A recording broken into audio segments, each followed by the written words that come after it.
Allora, siamo di nuovo qui con voi, cari telespettatori, stavamo parlando di diritti inespressi, colgo anche l'occasione perché mettiamo in onda delle slide in modo che intanto mentre noi chiacchieriamo qui in studio voi potete anche leggervele e vedere un po' di che cosa si tratta. Stiamo vedendo appunto la seconda slide, ma nel frattempo che stava dicendo che ci sono delle situazioni particolari. Che cosa? Sì, per quanto riguarda l'invalidità, spesso in particolare i pensionati con l'età, con il crescere dell'età, scatta il problema dell'invalidità. Ora, legata all'invalidità ci sono una serie di prestazioni che aumentano, per esempio gli assegni familiari. Se in un nucleo familiare c'è una persona con un'invalidità, l'assegno familiare, che magari è di 25 euro al mese, scatta a 50 o anche a più euro al mese. Bisogna fare domanda. L'INPS lo sa che quella persona è invalida perché lo riconosce con il verbale, però non è automatico il riconoscimento, bisogna fare la domanda. Lo stesso per quanto riguarda l'assegno di invalidità, eventualmente è legato al passaggio per esempio dal 74% al 100%, quindi un peggioramento della situazione di invalidità. Anche questo è legato a una domanda che deve essere fatta.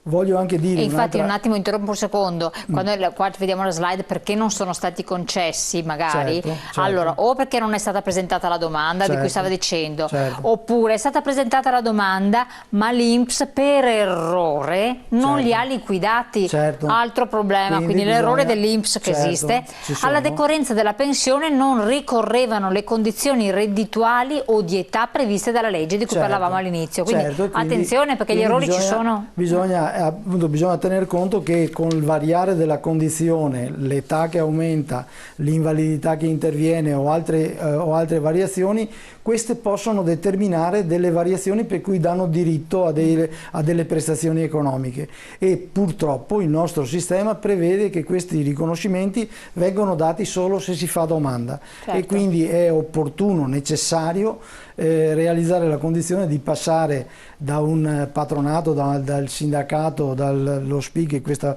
lavoro lo sta facendo controllare la pensione. A farsi controllare la pensione. Slide sul controllo della pensione, che così intanto mentre lo dice vediamo che cosa bisogna fare.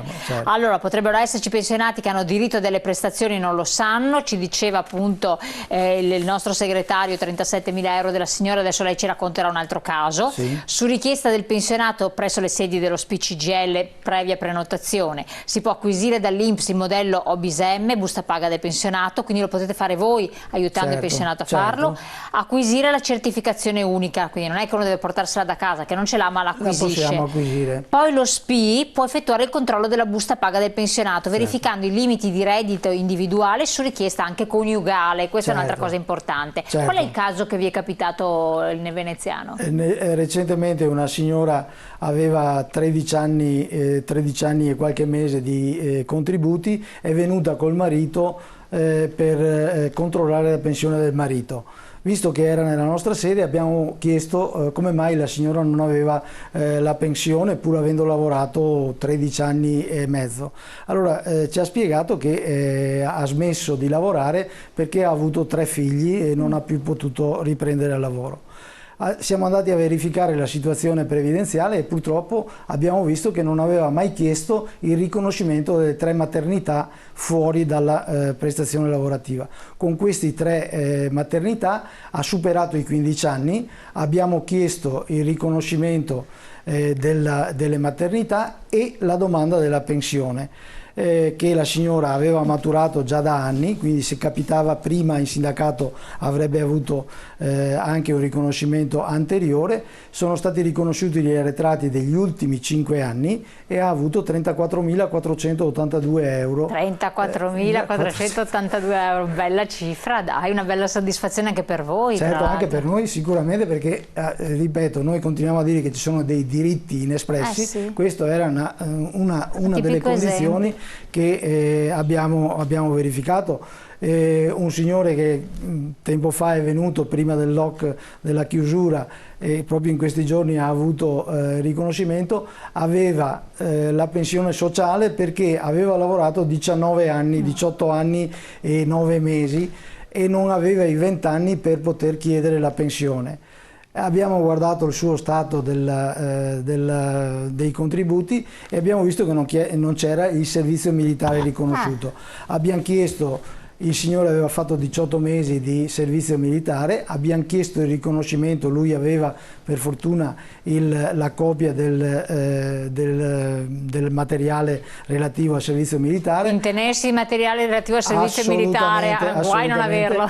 E abbiamo riconosciuto, ha avuto quindi un riconoscimento di quasi 21 anni. Caspita. Abbiamo fatto la domanda di pensione e ha avuto 22.300 euro. Sputaci, tutto rispetto, ecco, anche questo. Quindi bisogna tenere tutti anche lui ha avuto solo gli ultimi 5 anni perché c'è la prescrizione, la pensione decorre quasi da 8 anni fa, non è venuto prima, comunque gli ultimi 5 anni 22.000 caspita, se l'avesse fatto fin dall'inizio avrebbe preso di più, certo, quindi ripeto, anche questa è per motivare che più presto vi fate controllare la pensione meglio è, perché assolutamente. Se ci sono degli errori c'è la prescrizione di 5 anni e quindi se si riesce a controllarla prima che scada la prescrizione si prendono tutti gli arretrati di cui si ha diritto, se no purtroppo si prendono solo gli ultimi 5 anni. Perfetto, allora c'è un messaggio che era arrivato prima, vediamo se dalla regia riusciamo a rimetterlo in onda così lo commentiamo insieme e poi do la parola appunto anche al nostro collegato Giuseppe Di Girolamo. Ma come è possibile che bisogna sempre ripresentare domanda? Stiamo parlando di anziani pensionati che a volte prendono poco meno del sostenibile. Vergogna Stato, tutto per lucrare sulle dimenticanze, non solo dimenticanze, sulle cose che non si sanno perché non si può sapere tutto. Sì. È vergognosissimo. Sì. Allora, Giuseppe Di Girolamo, che cos'altro c'è da dire? Perché qua abbiamo un altro punto importante di quali potrebbero essere questi diritti nascosti. Vediamo un po' di menzionarli in modo che le persone si appuntino e noi mettiamo in onda la slide. Allora, diciamo che ne abbiamo già detti parecchi, quindi la maggiorazione sociale, l'integrazione al trattamento minimo. Voi sapete che la legge dice che comunque si ha diritto ad un trattamento minimo di pensionistico, stando dentro appunto a dei limiti di reddito chiaramente. E quindi se io non raggiungo quel trattamento minimo che attualmente è di 115 euro mensili, ecco che posso fare richiesta di questa integrazione, così come abbiamo detto della somma aggiuntiva cosiddetta 14esima, che appunto è stata erogata a luglio, oppure c'è un importo aggiuntivo. Cos'è l'importo aggiuntivo? Viene erogato nel mese di dicembre assieme alla 13esima, non è altro che appunto quel pezzetto in più per raggiungere il trattamento minimo. Anche qui bisogna sempre stare attenti e fare domanda, quindi bisogna controllare, sapere che c'è un limite di età da raggiungere e un limite di reddito entro cui stare. E poi le questioni che ricordava anche prima Pier Giorgio, cioè quello che riguardano i trattamenti di famiglia, cioè gli assegni familiari. Se purtroppo nel frattempo interviene un'invalidità, ecco che il mio assegno aumenta a una maggiorazione. Sono moltissime le cose che possono, come dire, rientrare in quei diritti che io posso esercitare, che nascono, che sono nati nel tempo. Ecco, solo per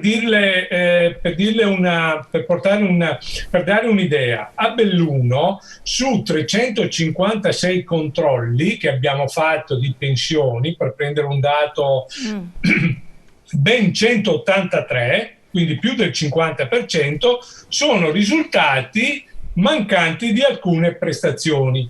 Ripeto, mancanti non perché così non sono state date per chissà quale motivo, ma semplicemente perché le persone non sapevano di averne diritto e quindi non avevano fatto richiesta. A Rovigo su circa oltre 1 migliaio, circa 1500-1700 domande, cioè scusate, controlli fatti, ben 324 rodigini hanno ricevuto delle prestazioni in più. Quindi, come vedete, non si tratta di qualche caso sporadico, ma si tratta di casi molto importanti. Ma io chiedo... Tra l'altro va sottolineato un po' quella cosa che veniva detto prima nell'SMS, no? Cioè noi stiamo parlando di pensioni basse.